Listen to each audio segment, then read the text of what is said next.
Hi everyone, you are welcome to this video today, and I'm very grateful. And this video it is in conjunction with Derrick Mtatina's medical videos with GAF medical videos. So please make sure that subscribe on both of them so that we can enrich you with eye health information. In this video, we are going to talk about sickle cell in terms of eyes.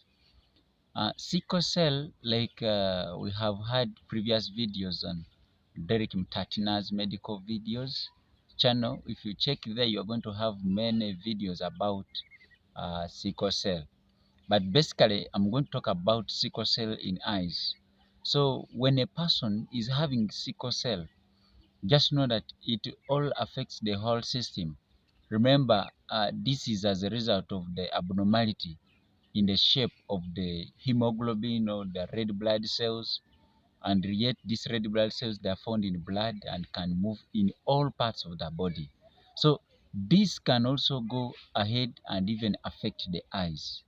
And in the eyes, this sickle cell can affect almost all the structures of the eye because blood can reach there.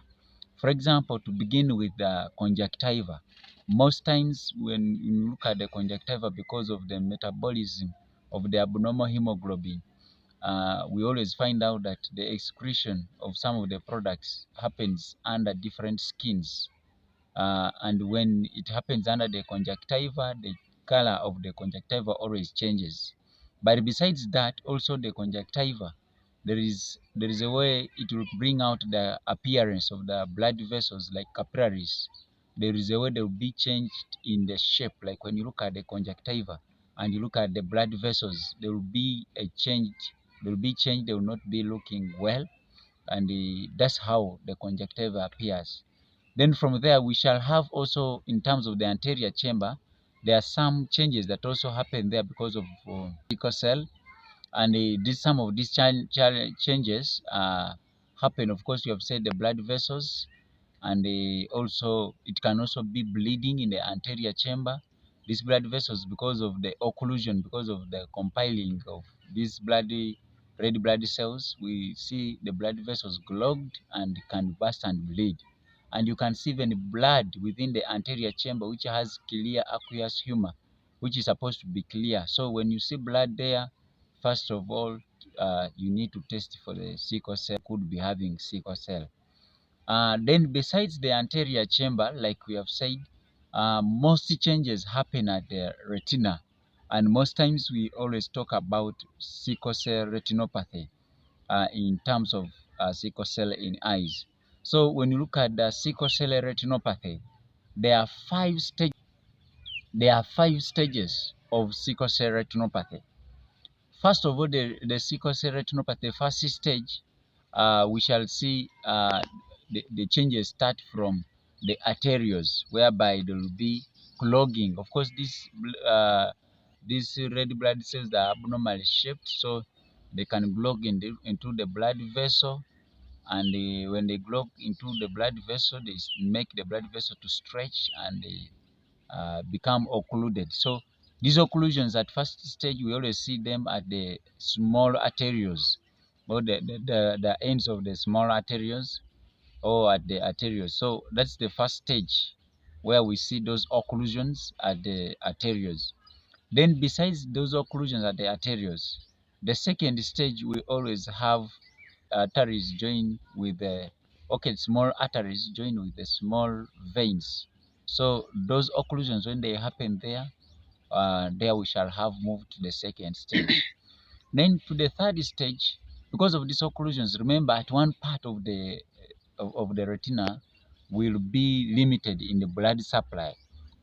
So what happens that now the blood vessel will now complain, the part where there is no uh, when there is no food or there is no oxygen that is reaching there, it will suffer what we call hypoxia.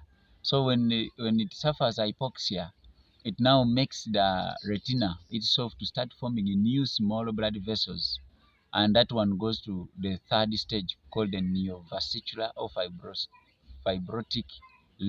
These neovascular tissues, they will now form new blood vessels. There will be new formation of new blood vessels besides the ones which have been clogged. And these new blood vessels, they don't grow in any format. They grow anyhow, and they can even cover the part where we need to see from. So that's the third stage, neovascular, where new blood vessels happen. And now when these new blood vessels happen, when they grow on the retina, they go and extend even towards the iris. So these are the blood vessels now which can even easily rupture in the anterior chamber, and they start causing blood in the anterior chamber, what we call the hyphema, because these new blood vessels that are formed, they are always very weak, and most times we call them the shunts. So that's the neovascular stage, that is stage 3.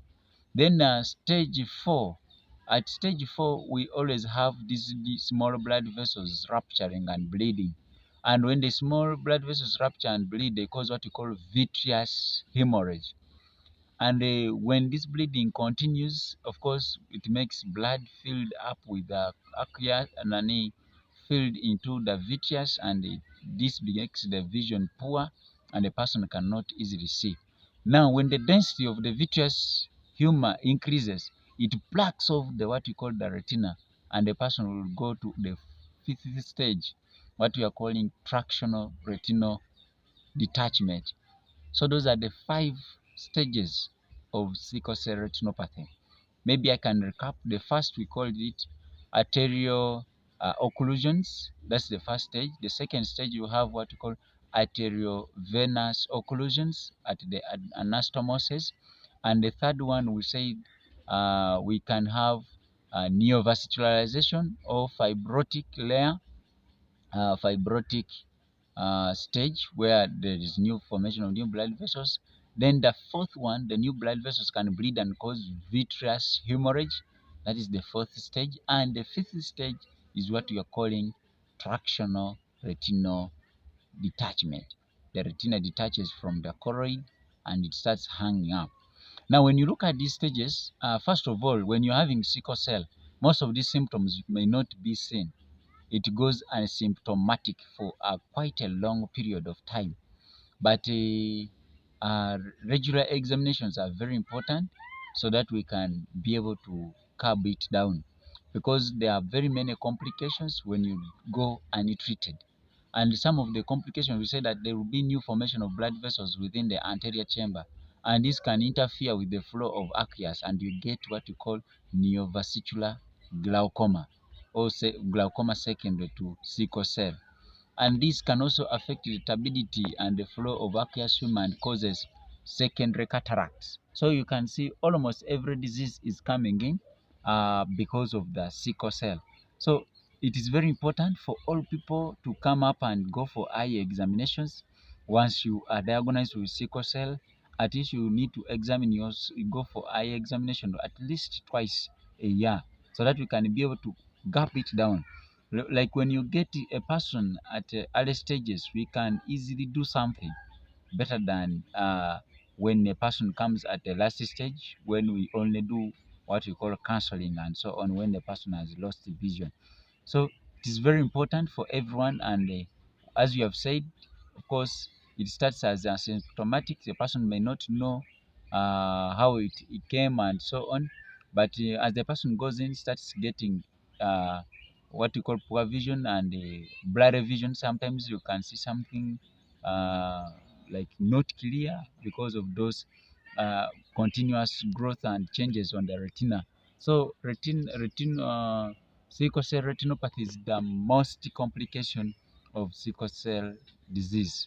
So we call upon everyone to continue supporting our efforts on the 2 channels, so that we can see that all these generations can have vision and we have a sickle cell free generation. So I wish you well. I know your comments will guide us on the next video, what you really need about sickle cell. Thank you so much. Bye bye. See you in the next video.